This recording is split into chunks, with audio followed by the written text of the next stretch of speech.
Welcome back to another episode of The Road Chose Me. My name's Dan Grech, and today I'm going to install this Auxhiliery 70 litre or 18.5 gallon fuel tank in my Jeep Gladiator.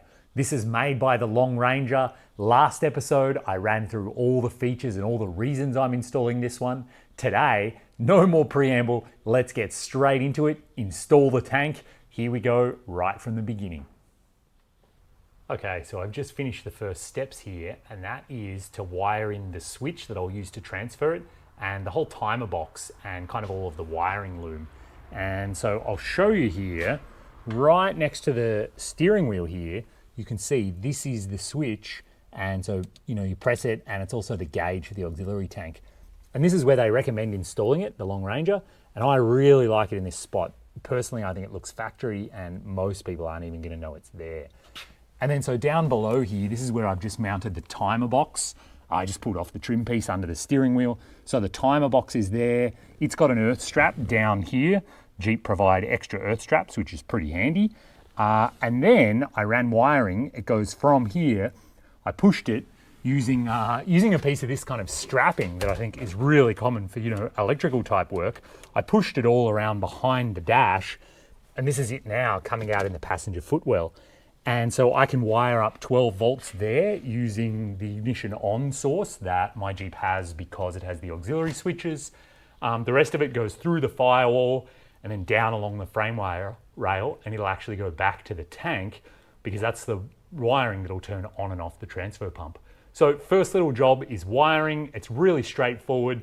The Long Ranger provide really good instructions. It's really detailed. It even had the measurements of where to drill this hole, which I think is super helpful because, it's a little bit intimidating drilling a hole straight into you, right next to your steering wheel like that. Okay, so I finished running that wiring. I got it through the firewall, then it goes down and along the frame rail, just kind of to about the middle, just near the back of the transfer case. And I've just spent about the last hour and a half rolling around underneath the Jeep, and I'll show you what I've been working on, basically preparing it so that there's enough space to fit the new tank. So the first thing that I did is I took off the transfer plate skid plate, and so you can see that sitting on the ground up there. That was easy to get off, no problem. Next thing was I took off most of the rear exhaust. And so there was a banjo clamp right here next to the transfer case. Once I had that clamp taken off, then there were 3 hangers down the length of it. And those 3 hangers actually unbolt off the frame rail. And so now the whole exhaust is just hanging here. And the instructions say I don't have to take it out completely. I can just leave it out like it is. There was also a heat shield up there above that muffler. I took that off as well. And I can see why, and I'll go around to the back to show you that. So here we are at the back now, and you can see where the heat shield was. It was covering up the factory fuel filler and some breather hoses, and so it gives me better access to all of that, which makes sense. And then the last thing I just did that you can see is I dropped the rear tail shaft as well. So I took it off the diff there, and I dropped the rear, the center carrier bearing. And so the whole drive shaft now is also just kind of hanging down here, and I've supported it a bit with this box. So basically, I've just spent an hour and a half crawling around under the Jeep. I figured you didn't need to actually watch me do that. Basically getting everything ready so that things are out of the way and things are organized enough that the tank will just slide into where it actually lives. And so that was all really big, heavy bolts, which actually I don't mind working on. It kind of always makes sense to me. But what I have to do now, which I'm looking forward to a little bit less, is dismantle the inner guard fender here, because right here is the factory fuel filler, obviously up there. And so down here, once I get this out of the way, I'll be able to see all of those hoses and I'll be able to run the new ones and things like that. So I basically need to take out this whole big plastic piece, and it looks to my eye like it's held on with a bunch of plastic clips, and plastic clips and I usually don't get along. So fingers crossed I can get this thing out of here without damaging too much.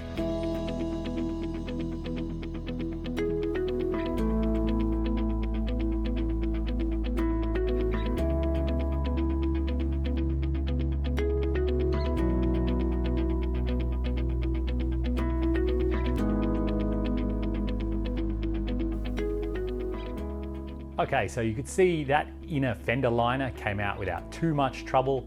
I don't like plastic clips, but I guess I got along with them okay this time around. And now Dad and I have just been preparing the tank, and now it's ready to actually mount under the Jeep. So there isn't too much preparation to do before you mount it. We mounted the pump, we put the filter on, we've added this breather hose that just kind of connects to inlets and outlets.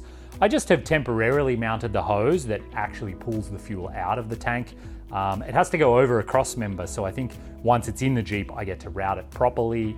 And then there's another system breather here that's obviously on this end of the tank, and it'll actually go, I think, all the way up to the filler. So just a little bit of prep like that. And now it's a matter of shimmying it into place, and we'll see how that goes. I think it's going to be tricky because my Jeep's not up in the air. The tank actually is taller than the height of the frame rails off the ground right now. So I don't know if I'm gonna have to jack the Jeep up just a little bit to get this tall part underneath, or if we're gonna be able to shimmy it and kind of jerry rig it in there.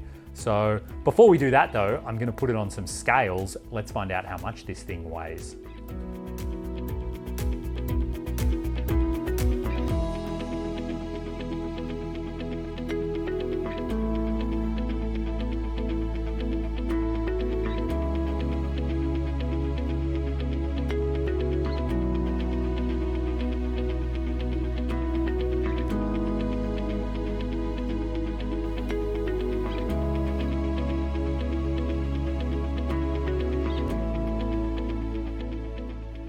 Okay everyone, so it's a little bit of time later, and let's have an update on how we're going.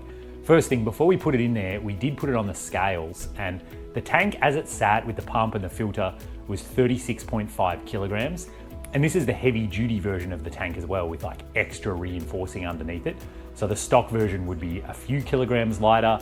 I guess by the time you add in the dual filler neck and all the hoses and everything, let's round up a bit and say maybe 38 kilograms total for the whole system. And I'll put on the screen somewhere what that is in pounds times 2.25? 2.205? I'll have to look it up. But anyway, progress, Dad and I, you saw us wriggle around underneath. And basically we propped it up on paint cans, we propped it up on blocks of wood. We did get it underneath without having to lift up the Jeep. But actually one of the hardest things about this is kind of the space here. You can see the exhaust here is kind of on a big 45-degree angle this way. And on the other side, the drive shaft is doing the same thing. So in a sense, there's kind of no way to easily access.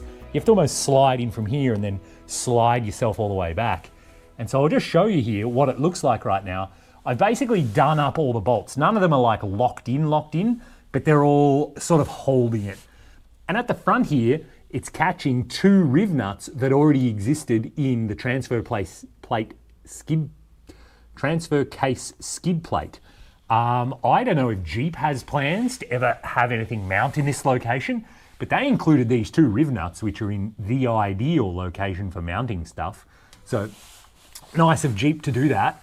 And then further down, you can see on the side right there, basically what's holding the weight is there's these two enormous U-bolts. So there's this one here on this side, you can see it goes right up and over the cross member. And there is exactly the same thing on the other side here. Again, a really big U-bolt that goes over that cross member. So that's essentially taking the weight of the whole system. And then at the very back, there's one bolt that goes up into this cross member. I don't think it's really carrying much weight. It's more of a locating thing. And you can see I haven't had to drill any holes in anything. These are all 100% stock, cross member holes and things like that. And I've just started plumbing it up a little bit. So you can see over there, that's the main fill tube. I just bolted that on. I got on one of the main breathers. And then down the side, I'm gonna start running more breathers and more hoses. So the tank is fully in place. All of those bolts are just snug right now, just in case I have to wriggle it, sort of 1 or 2 millimeters in any given direction. But that's how the tank sits. It actually wasn't that bad to get in at all. Besides this whole, what I'm trying to do right now, shimmy myself out of here, I can't just go sideways because the exhaust is in the way. So I have to sort of go all the way back to the front of the Jeep, roll until I'm past the exhaust, and then roll out again. So that's where I'm up to. The tank is in, and given that that should be the most unpleasant part of the whole thing, it wasn't really that unpleasant. So that's out of the way. And those hoses now are coming up towards where the dual filler needs to be. So obviously I've taken off this rear guard so that I can get right up in here. You can see this is all factory Jeep right now. This is the regular filler. This is a breather off the evap canister. So basically I need to dismantle some of this stuff, put in my dual filler neck, and then these are some of the new hoses from the new tank that need to start getting connected to the dual filler. So that's what I'm gonna get on with. So I've just spent the last 20 minutes working on the dual filler neck. I had to remove the factory one, that's easy enough.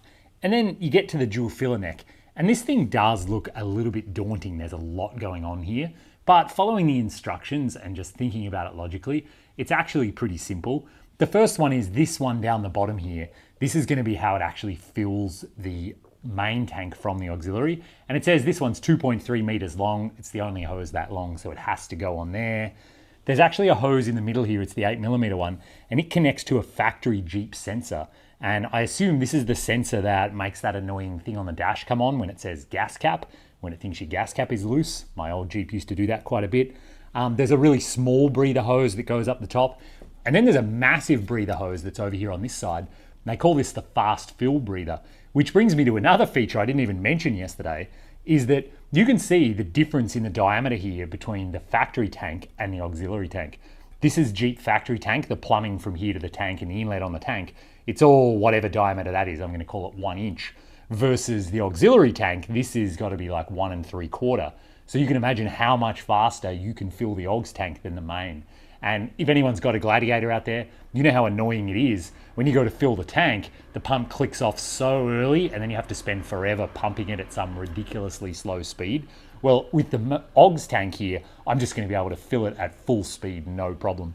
So actually I talked to someone else that had this tank. They said what they do is fill the main tank as much as they can. Then as soon as the pump clicks off, they basically switch over and fill the aux tank. And the whole time the auxiliary tank's filling, the main tank is kind of settling and whatever.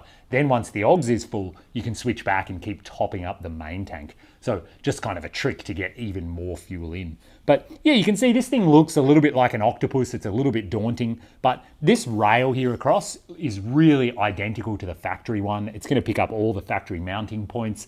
It even has this little stud here that this breather hose attaches to. And this breather thing is factory Jeep. I guess it's a breather for the charcoal canister or something. So at this point now, I just kind of have to push this up into place, get all the hoses to route nicely. I can connect up the 2 main hoses. There's the factory one there that'll go to the main tank. I put a big rubber one on here that goes down to my auxiliary. And I'm slowly getting there. This is just getting closer and closer by the minute. So onwards and onwards. Okay, so I have completed the install now, and I'll show you around before I start reassembling everything, because once all the heat shields and exhaust and drive shaft and everything are back in place, there is not much chance of being able to see anything. So we'll start having a look over this side where we can see the fuel filler and the pump that have been added. So you can tell where I am. I'm like directly above where the drive shaft is going to go. And there you can see the pump being fed by the fuel filter, and you can see the outlet of the pump is wrapping around, and it goes all the way back to the filler because it actually pumps it in there. Here there's a couple of breather hoses, and one of these, it's this inner one, this is actually the pickup from the tank. So internal to the tank there's a hose, or like a metal hose I guess, that goes down to the very bottom here. So this is where the pump is actually pumping the fuel out of. So that's pretty neat. And coming back now, here's what I've just finished up. So we'll start over here. This is like the inside of the fuel filler. So this is the factory Jeep filler. You can see it's still going to fill the regular tank. And then this is the aux filler. You can see how much bigger it is. And one of the things that the Long Ranger did is it's metal in this section intentionally because the exhaust is here. And there will be a heat shield covering this, but even still, it's worth having this metal and not being rubber. And it doesn't turn to rubber until further over as it goes into the tank, because now we're further away from the exhaust. But you can see everything's up in here. There's a few different breather hoses, things like that. And then the final thing that I just had to do that took a little bit of fiddling around, but I got it done, is there is now This is the stock charcoal canister here, and directly above it, this one is the one that I've just added. So you can see I haven't lowered the Jeep at all. There's nothing hanging down further than there used to be. And these big brass fittings, they're the inlet and the outlet of this charcoal canister. And basically what I've done is I've added this canister in series with the original. So this was the outlet of the original canister up here, and it used to go this way, and then it joined into one of these hoses going over towards the filler that actually has a big breather on it. And I guess that's how the stock system just worked. But now what happens is the outflow of the original canister goes into the new canister, then the out of the new canister goes over to that breather. So we've essentially just increased the capacity of the charcoal canister by having two of them, or essentially it's like having one giant one, the way that they've been connected together. And so that's it. That is everything complete now. I just tightened all the bolts down really tight. I've checked all the hose clamps. I've checked all the zip ties. I'm really happy with this. Now it's just time to reassemble everything. So a big heat shield goes here. Then I'll be able to bolt the exhaust back up. Then I bolt the drive shaft back up. And then I won't have to lie down here on the ground anymore. I'm looking forward to that. And let's go for a drive and we'll fill this thing up and put it to use and check out the gauge and see how it all works.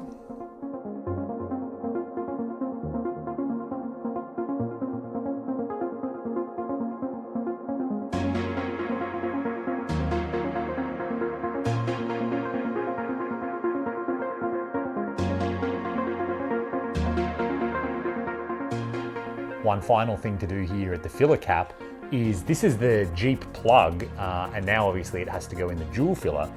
And in the instructions, it says I have to actually grind away some of the structure here. The Jeep filler has this kind of weird triangle thing that I guess starts the thread in the cap. And for whatever reason, the Long Ranger one is just a little bit different. So I'm just gonna get a file and I'm gonna take away the vertical part and the diagonal part so that then it sort of looks more like a regular thread. And that will then just start threading into the Long Ranger filler, no problem.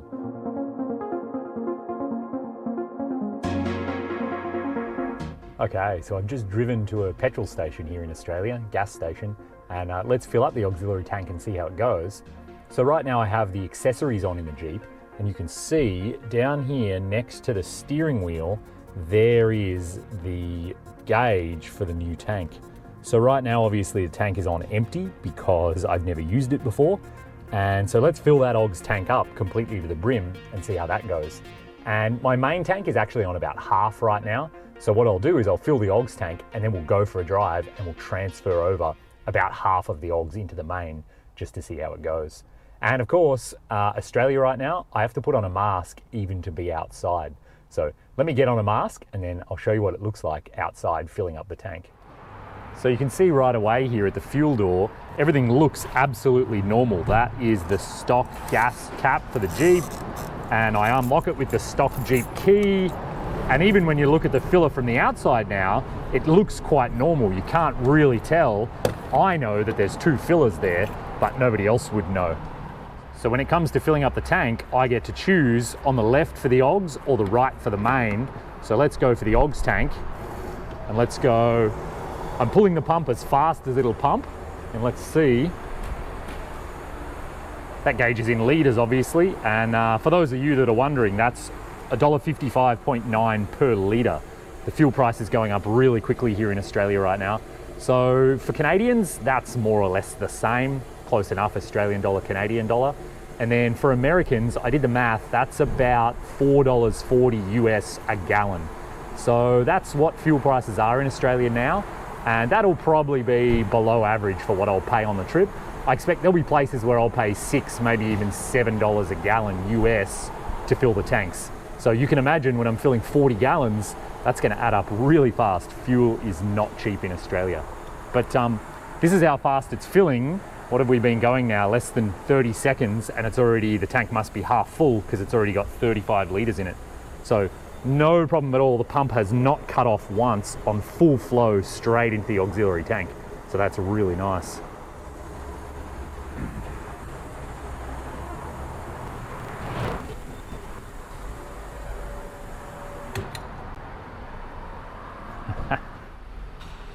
So there we go, advertised 70 litre tank, and I just got 71.6 into it before the pump even cut off for the very first time. And so I'd say it's pretty full right now. I doubt I'll get much more in it. I'll try a little bit here. I don't really want to overflow it and make a mess. The pump just cut off again. There it is, the pump cut off again. That's enough for me. I can't actually see fuel here at the filler, but I'm going to say that it's very full, and we got 73.7 into it. So that's right around 19 gallons. That's bigger than advertised. And a quirky thing here in Australia, they don't have pay at the pump yet. So you can't just swipe your credit card and then, you know, drive away. So I have to actually go inside to pay right now. Let me do that, and then I'll come right back and we'll transfer this fuel over. Okay, back inside the Jeep after filling up. Now, when I start the engine, here it goes. The fuel level is, obviously takes a second to think about what fuel level we're at. There it goes, rising. So the sender just must take a moment to sense how full the tank is of fuel. Here it goes, climbing, climbing, climbing. Okay, I've given it a minute and the gauge has come up to full. And so now I can just press the little button that's on that gauge, and that's it. The fuel is now transferring across from the Augs into the main. So I'll go for a bit of a drive here for 10 or 15 minutes, and I'm sure I'll see the level of the Augs tank going down and the level of the main tank coming up. And another great feature too is it doesn't even matter if it pumps too much, because what'll happen is it's pumping it into the main tank. That tank will basically just overflow back out the filler neck, but the fuel will flow back down into the auxiliary tank. So in a sense, you're just kind of pumping it around in a circle, but it doesn't matter, you can't cause any damage doing that. So even though I'm pumping it across when there isn't even enough room for all of it, it's no problem. That doesn't make any difference. So I've actually just driven back home and I'm just checking over the system to make sure that everything is working as expected. And it absolutely is. And it's kind of fun actually. I think you'd be able to hear that. The microphone can pick up the noise of the transfer pump. I'm guessing you guys can hear that. And then up here is the fuel filter, and I can see fuel moving through the filter. So I know 100% that it's working, and I'm just checking around to make sure there's no leaks or anything like that, which there aren't, which is obviously a really good thing. And then one more final thing, which is really interesting. Here's the fuel filler. And what's actually happening right now is that pump is pumping fuel from the Augs tank, bringing it all the way up here, and it's basically just injecting it down into the fuel filler of the regular Jeep tank. And so we can see that right now. I didn't realize we'd be able to see it. Right down in there, you can see the fuel being pumped into the right-hand side filler there, which is the standard tank. So that's fuel coming out of the Augs and going into the secondary tank. So it's kind of interesting, you can actually verify it visually to make sure it's working. And so obviously it absolutely is working, which is a good thing. The system works exactly as designed. And so if this video has been helpful, if you've enjoyed this, please do hit the thumbs up button, subscribe to the channel. And if you have any more questions about this long range of fuel tank, please don't hesitate to ask. I'm happy to answer any questions you have about installing it or its operation or anything like that. And let's just check. It obviously hasn't finished transferring yet, but we'll see how close it is. Have to say, it's a strange feeling to drive a Jeep and have the fuel gauge go up while you're actually driving. Can't say I've ever had that experience before. And yeah, so now we have a look. We can see our main tank there on the gauge is completely full on the full line. So we must be getting very close to full. And the Augs tank yet hasn't actually gone down a notch. So it's still actually showing full, although I'm sure it will have gone down. How much must it have transferred it across? Out of the 70 litres, I'm guessing it's transferred about 20 or maybe 25. So obviously it's not full, but the main tank isn't showing actually full yet either. It's just a fraction of needle width below full. So that's how the tank works. Now I've got a 40-gallon fuel capacity, which I'm really excited about. So thanks again for watching. Stay safe out there, and maybe I'll bump into you on the road.